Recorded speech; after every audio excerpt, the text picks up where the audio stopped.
Buenas noches y un saludo a todos. El peor error que cometí en mi vida fue olvidar cerrar la ventana de mi habitación en 2 ocasiones. Dicen que cuando hay un recién nacido en casa, la luz de su inocencia atrae a las cosas más oscuras y retorcidas que se arrastran por la noche. Yo no lo creía hasta que esas cosas entraron a mi hogar para intentar quitarme a mi hija. La primera noche que pasamos en casa tras dar a luz fue un infierno. Yo estaba recién operada de la cesárea. Cada movimiento me desgarraba los músculos del vientre y el dolor era una constante pulsada que apenas me dejaba respirar.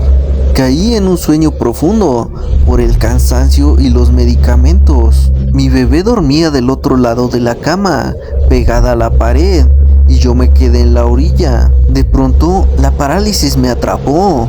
Entre el letargo sentí unas manos heladas, largas y huesudas que salieron de la negrura de abajo de la cama. Esas malditas manos me sujetaron con una fuerza brutal y empezaron a jalarme hacia el suelo. Yo intentaba gritar, pero de mi garganta solo salía un quejido sordo. Lo más horrendo no fue el dolor físico de sentir que mis puntos de la cirugía se iban a abrir por el esfuerzo, sino el sonido que llenó la habitación. Empecé a escuchar el murmullo de decenas de personas riéndose de mí. Eran risas burlonas, agudas, una burla colectiva que celebraba mi dolor. Desesperada, empecé a rezar en mi mente cualquier oración que recordaba. En un último esfuerzo que me provocó el dolor agónico en el vientre, logré abrir los ojos. La parálisis se rompió, pero el horror no era un sueño. En medio de la penumbra vi una silueta humana completamente oscura. Una sombra densa que se desplazó a una velocidad imposible hacia la ventana abierta y se desvaneció en la noche. Me levanté como pude, ignorando el dolor que me hacía temblar las piernas, y encendí la luz.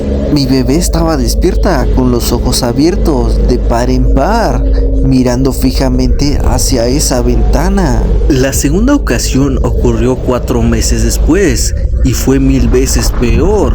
La bebé dormía a mi lado y yo estaba leyendo un libro para intentar relajarme, pero el cansancio me venció y me quedé dormida, con la ventana nuevamente abierta de par en par.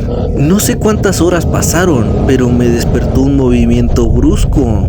Sentí claramente como algo pesado y rápido se arrastró sobre las cobijas de la cama, como cuando jalas una lona con violencia, seguido de un golpe seco contra el suelo. La habitación estaba en oscuridad absoluta. Me levanté de golpe, con el corazón queriendo salirse del pecho, tanteando las paredes hasta que logré encender las luces. Volteé a la cama. Mi bebé no estaba.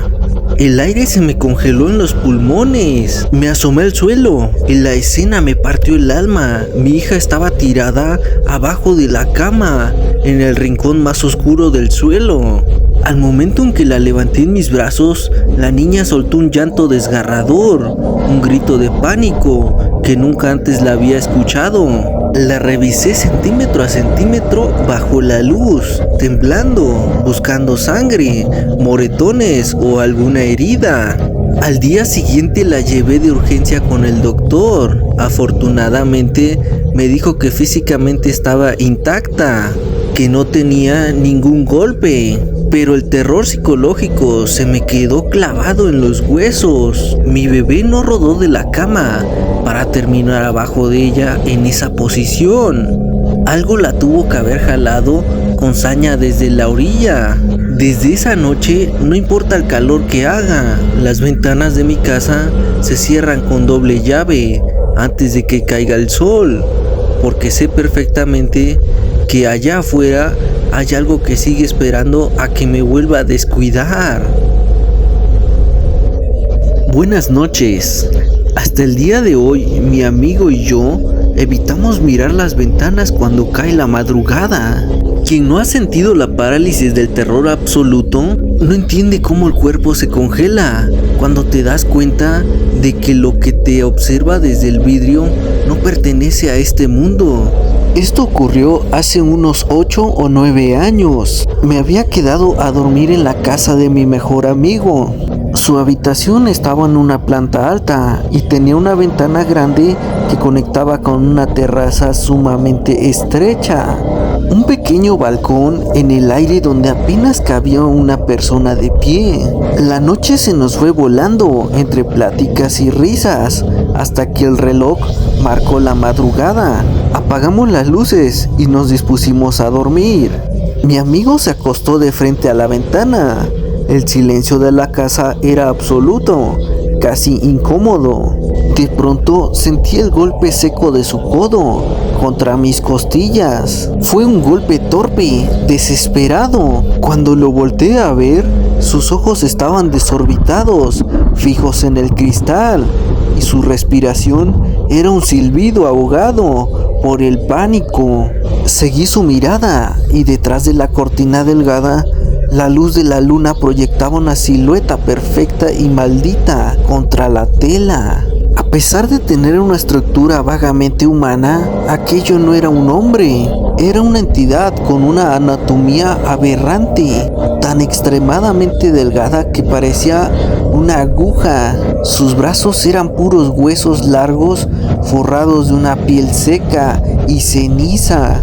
Sus manos terminaban en unas uñas deformes, largas y afiladas como navajas. El horror físico aumentó cuando ante nuestros ojos parpadeantes vimos cómo su cabello comenzó a expandirse y crecer de un solo lado de su cabeza, como hilos negros que cobraban vida propia.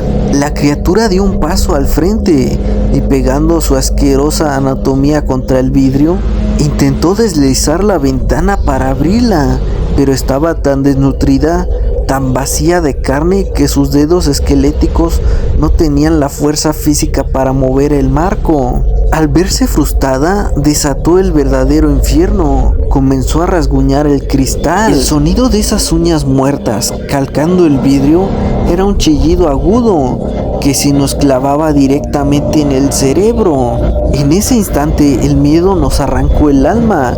Quedamos completamente paralizados. No era una parálisis de sueño, estábamos despiertos, con los ojos abiertos de par en par, sintiendo cómo el sudor frío nos empapaba la espalda, mientras la bilis se nos subía a la boca. No podíamos emitir un solo grito, ni un susurro. Aquella cosa se dio cuenta de nuestra debilidad. Se quedó ahí estática, mirándonos a través de la tela, con una fijeza asesina. Estuvimos atrapados en esa tumba de concreto durante aproximadamente 20 minutos. 20 minutos donde el segundero del reloj pasaba como plomo y el único sonido en la habitación era el siseo del viento afuera y el crujido del cristal bajo sus garras. De un momento a otro, la silueta simplemente se deslizó hacia los lados, perdiéndose en el vacío de la planta alta, como si hubiera flotado o caído al piso sin hacer ruido. En cuanto el magnetismo de su presencia se esfumó, recuperamos el control de nuestros cuerpos. El aire entró de golpe a nuestros pulmones y temblando a niveles espasmódicos, saltamos de la cama. No tuvimos el valor de abrir la cortina para revisar la terraza. Salimos desesperados de la habitación y nos encerramos en la sala, encendiendo cada maldito foco del lugar, abrazados por el miedo hasta que salió el sol. Al día siguiente le contamos a su mamá. Vio nuestras caras pálidas y las marcas de sudor en las sábanas, pero prefirió tacharnos de locos y decidir que era nuestra imaginación por desvelarnos. Hasta la fecha, mi amigo y yo recordamos cada milímetro de esa silueta con una perfección enfermiza. No sabemos si era una bruja consumida por su propio mal o un demonio rastrero que buscaba carne fresca, pero aprendimos que el peligro no siempre sube por las escaleras. A veces simplemente te espera del otro lado del vidrio, aguardando a que olvides ponerle el cerrojo a tu vida. Buenas noches. Muchos se preguntan si esas historias de los abuelos son reales o solo fantasmas de la memoria. Pero cuando escuchas los relatos de mi familia, de la voz de mi mamá y de mi esposa, te das cuenta de que el escepticismo es solo un mecanismo de defensa ante algo que no queremos aceptar que existe. Mi bisabuela no vivía en un mundo de lógica, ella vivía en un México profundo, donde la noche tenía sus dueños.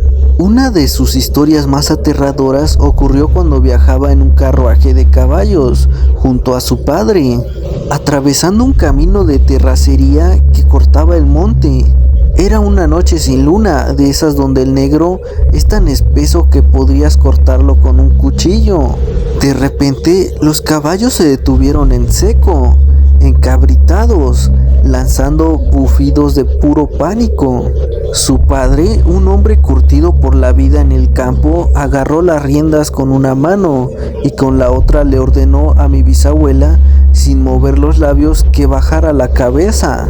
A unos metros de distancia, bloqueando el camino, flotaban varias esferas de un rojo incandescente, más brillantes que cualquier hoguera que hubiéramos visto antes. No eran fuegos artificiales ni linternas, tenían vida. Se movían con una cadencia errática, como si estuvieran patrullando el terreno. El olor empezó a cambiar. Yo no olía a la tierra mojada ni a caballos, sino a carne chamuscada y azufre, un hedor tan concentrado que le provocaba arcadas. No las mires, le susurró su padre con una voz que temblaba por primera vez en su vida. Pero la curiosidad y el terror son un imán. Mi bisabuela alcanzó a ver a través del hueco de la lona del carruaje que esas bolas de fuego no estaban vacías. Dentro de la luz se alcanzaban a distinguir siluetas retorcidas, cuerpos humanos con las extremidades dobladas de forma imposible, retorciéndose como si estuvieran bailando en el centro del infierno.